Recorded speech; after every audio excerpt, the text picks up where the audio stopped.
దయ చూపించయ్యా, ఇకనన్నా విడిపించయ్యా, ఇంకనన్నా తప్పించయ్యా అంటాం. మనం ఉండాల్సిన విధంగా దేవుడితో ఉండకుండా, ఉండాల్సిన కోణంలో దేవుడితో ఉండకుండా, ఖచ్చితంగా మనం దేవుడితో ఉండకుండా, కరెక్ట్గా దేవుడితో ఉండకుండా కరుణించమని అడగటము కరెక్టేనా? చెప్పాలి, కరెక్టేనా? మనం కరెక్ట్గా లేకుండా కరుణించమని అడగొచ్చా? మనం కరెక్ట్గా ఉండాలి. కరెక్ట్ వేలో ఉండి మనం ఏం చేయాలి? దేవుణ్ణి కరుణించమని అడగాలి. అరే ఆరాధన టైం వచ్చేళ్ళకి ఊర్లు పోతుంటాయి. ఎక్కడికి? ఆరాధన టైం వచ్చేళ్ళకి ఆడికి పోతున్నాం, ఊర్లకు పోతుంటాం. ఆరాధన టైం వచ్చేళ్ళకి పెళ్ళిళ్ళకి పోతుంటాయి. ఆరాధన టైం వచ్చేళ్ళకి సావులకు పోతుంటాయి. ఆరాధన టైం వచ్చేళ్ళకి పార్కులకు పోతుంటాయి. ఆరాధన టైం వచ్చేళ్ళకి చెప్పాలి ఎక్కడికి? రెస్టారెంట్లకి, బేకరీలకి, సినిమా హాల్కి. ఆరాధన టైం వచ్చేళ్ళకి ఎక్కడుండాలి? చెప్పాలి, దేవుని పిల్లలు ఎక్కడుండాలి? ఎక్కడుండాలి? దేవుడు మనల్ని కరుణించాలంటే ఎక్కడుండాలి? సినిమా హాల్లో ఉండి కరుణిస్తాడు. సినిమా హాల్లో, పార్కులు అమ్మటి, బేకరీలు అమ్మటి ఉంటే కరుణిస్తాడు. దేవుని స్తోత్రం. దేవుడు మనల్ని కరుణించాలంటే దేవుడికి వాసిన సమయం దేవుడికి ఇవ్వాలి. దేవుడితో ఖచ్చితంగా ఉండాలి. చాలా మందికి అర్థం కావట్లేదు. ఎంత భయంకరంగా ఉన్నారంటే అంత భయంకరంగా ఉన్నారు. కొన్ని పదాలు వాడితే మనోభావాలు దెబ్బతింటాయి అని నేను వాడట్లేదు, కానీ మీరు అర్థం చేసుకోవాలి. కాబట్టి దయచేసి ఎవరిని పడితే వాళ్ళని దేవుడు కరుణించడు. నేను మళ్ళీ చెప్తున్నాను, ఎవరిని పడితే వాళ్ళని కరుణించడు. ప్రభుత్వం ఉన్న వారిని మాత్రమే కరుణిస్తాడు. దేవుని కోసం నిలబడిన వారిని మాత్రమే కరుణిస్తాడు. ఆయన పనిచేసే వారిని మాత్రమే కరుణిస్తాడు. ఏమంటే అసలు ప్రభు గురించి, వాక్యం గురించి, దేవుడి శక్తి గురించి తెలియకుండా పాపంలో ఉండిపోయారు చూసారా, వాళ్ళని మాత్రం ఖచ్చితంగా కరుణిస్తాడు. ఎందుకంటే వారిని రక్షించాలి కాబట్టి, వారికి రక్షణ చూపాలి కాబట్టి నిశ్చయముగా వారిని కరుణిస్తాడు. వాళ్ళకి కొంత టైం ఇస్తాడు. ప్రభువులోకి వచ్చినంత మటుకు కూడా కరుణించి క్షమించి లాక్కొస్తూనే ఉంటాడు. కానీ ఆ సమయాన్ని మనం గమనించి, ఆ దేవుని యొక్క కృపను మనం గమనించి తక్షణమే ప్రభు సన్నిధిలోకి, ఆయన రక్తములో శుద్ధీకరించబడి మనమందరము రక్షణలోకి రావాలని మనం చేస్తున్నాను. గుర్తుపెట్టుకోండి. అంటే ప్రతి ఒక్కరు ఎలా ఉన్నారంటే, అరే నరకం ఉందిరా నాయన, చనిపోయిన తర్వాత నరకం ఉంది, పరలోకం ఉంది, మనం ఎక్కడికి వెళ్తామో మనకు తెలియదు, ఆ పరిస్థితుల్లో ఉన్నాం.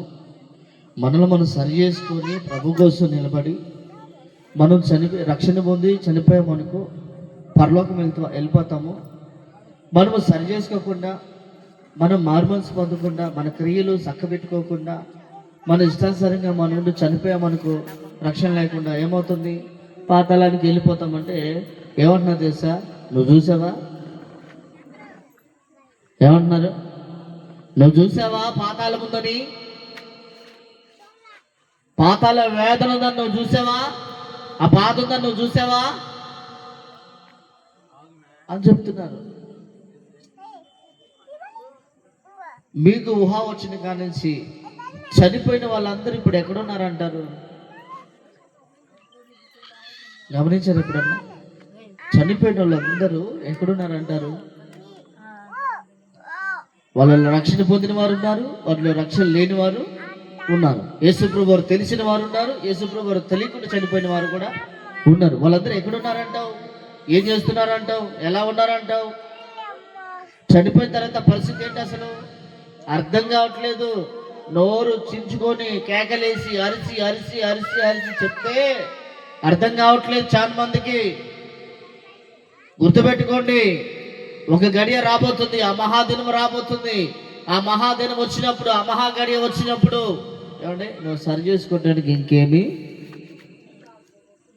ఊర్లు పో, ఊర్లకి, సావులకి, పెళ్ళిళ్ళకి పోయి ఏదో రోజున పుట్టుకుని చచ్చిపోతావు ఉంటుంది లెక్క. అర్థమైందా? రక్షణ తీసుకోగానే సరికాదు, రక్షణ తీసుకోగానే సరికాదు, రక్షణకు తగ్గట్టు నడవాలి. సంకలు గుద్దేసుకుంటున్నారు, రక్షణ తీసుకుని ఏం గుద్దేసుకుంటారు? సంకలు గుద్దేసుకుంటారు. రక్షణ తీసుకుంటే సరికాదు, రక్షణకు తగ్గట్టుగా నడవాలి. నీకంటూ ఒక సంఘం ఉంది, సంఘ కాపురు ఉన్నాడు. ఆ క్రమ పద్ధతిలో నడవకపోతే రేపు దేవుడికి లెక్క చెప్పాలి. అడిగేవాళ్ళు లేడని ఎలా పడితే అలా చేస్తున్నారండి. ఎడ తప్పించుకుంటాం. రెండో మాట చూసారు మీరు? చూడండి, మూడో మాట ఏముంది? మూడో లైన్లో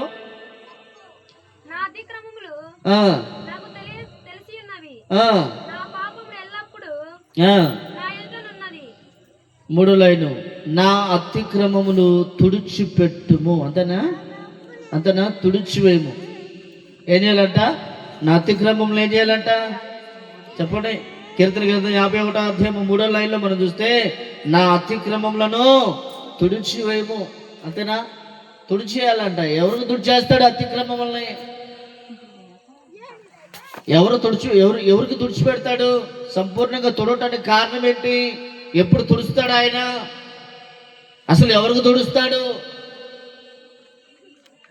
నేను మళ్ళీ చెప్తున్నాను, రక్షణలో లేని వారిని రక్షణలోకి తీసుకొచ్చేటప్పుడు వాళ్ళ అతిక్రమములన్నీ తుడుస్తాడు, వాళ్ళ పాపములన్నీ కడిగేస్తాడు, వాళ్ళ దోషములన్నీ కడిగేస్తాడు, సంపూర్ణంగా దేవుని మందిరంలో నిలబెడతాడు.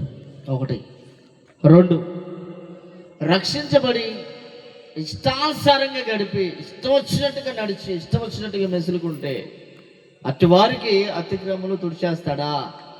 లేకపోతే లెక్కలోకి వస్తాయా? చెప్పాలి. తుడిచేయడు, లెక్కలోకి వస్తాయి. ఏమొస్తాయి? లెక్కలోకి వస్తాయి. నువ్వెప్పుడు దేవుడి సన్నిధికి వచ్చావో, ఎప్పుడు రాలేదో, ఏ గడిలో వచ్చావో, ఏ గడిలో రాలేదో, ఏ వారం వచ్చావో, ఏ వారం రాలేదో, ఎన్ని నెలలు వచ్చావో, ఎన్ని నెలలు రాలేదో, దేవుడి సన్నిధికి నువ్వేం చేస్తావో, ఏం చేయలేదో, ఎలా ఉన్నావో మొత్తం నీ చిట్ట, నీ బ్రతుకు మొత్తం రాయబడుతుంది అక్కడ. తప్పించుకోవడానికి అవకాశాలు ఉండవు. నేను మళ్ళీ చెప్తున్నాను, చాలా జాగ్రత్తగా ఉండాలని మనవి చేస్తున్నాను. చాలా జాగ్రత్తగా ఉండకపోతే ఇబ్బంది వచ్చే అవకాశాలు ఉన్నాయి. రేపు దేవునికి ఖచ్చితంగా దేవుని ఎదుట మనం నిలబడి సమాధానం చెప్పాల్సిన వారమై ఉండామని నేను తెలియజేస్తున్నాను. 2వ వచనాన్ని మనం ఒకసారి చూస్తే, నా దోషములను పోవునట్టు నన్ను బాహుగా కడుగుము. ఎప్పుడు కడుగుతాడు? చెప్పాలి. ఈ 2వ మాటను మనం ఒకసారి చూస్తే, నా దోషములు పోవునట్టు నన్ను బహుగా కడుగుము. ఆల్రెడీ రక్షణ తీసుకున్న వాళ్ళని కడిగేశాడు. అర్థమైందా? రక్షణ తీసుకున్న వాళ్ళని కడిగేశాడు, శుభ్రంగా కడిగి నిలబెట్టాడు. కానీ మళ్ళీ ఏం చేస్తున్నారు? మళ్ళీ ఎలా ఉన్నారు? మళ్ళీ ఏ విధంగా నడుస్తున్నారు? మళ్ళీ ఏ విధంగా ప్రవర్తిస్తున్నారు? ఒకసారి మనమే ఆలోచించాలి. 2వ మాట 2వ లైన్లో చెప్తున్నాడు. 2వ వచనం 2వ లైన్లో చెప్తున్నాడు, నా పాపము పోవునట్టు నన్ను పవిత్రపరచుము. ఒకటి కడగమని, 2వది ఏం చేయాలంట? పాపము పోవునట్లు నన్ను పవిత్రపరచుము. ఈరోజు కడగబడిన వారు కడగబడినట్టు ఉండట్లేదు. కడగబడినట్లు ఉండట్లేదు. మళ్ళీ కడుక్కున్న పరిస్థితి వచ్చింది.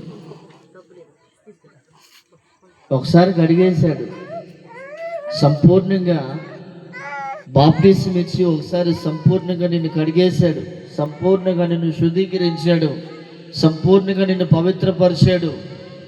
కానీ ఈరోజు మరలా మరలా మరలా మరలా కుక్క కక్కిన కూటికి వాంతికి తిరిగినట్లు ఈరోజు తిరిగి మరలా అదే పాపాన్ని అదే కోణంలో ఉండి చేస్తున్న వారు చాలా మంది ఉన్నారు. అటు వారికి రాత్రి చెప్తున్నాను, ఈ రాత్రి కనుక దేవుడు వస్తే, ఈ రాత్రి కనుక దేవుడు వచ్చి నిలబడితే, ఈ రాత్రి దేవుని రాజ్యం వస్తే ఖచ్చితంగా దానికి సంబంధించిన ప్రతిదీ కూడా నువ్వు రేపు దేవునికి లెక్క చెప్పాల్సి వస్తుంది. మించిపోలేదు, ఇంకా సమయం ఉంది అనుకుంటున్నామేమో. నేనైతే చెప్తున్నాను, సమయం మాత్రము చెప్పాలి, సమయం మాత్రం లేదు. ఉందనుకుంటున్నావా? సమయము లేదు. మనము దేవుడితో వారం వచ్చేలకి ఎంత టైం గడుపుతారు చెప్పాలి. దేవుడితో వారం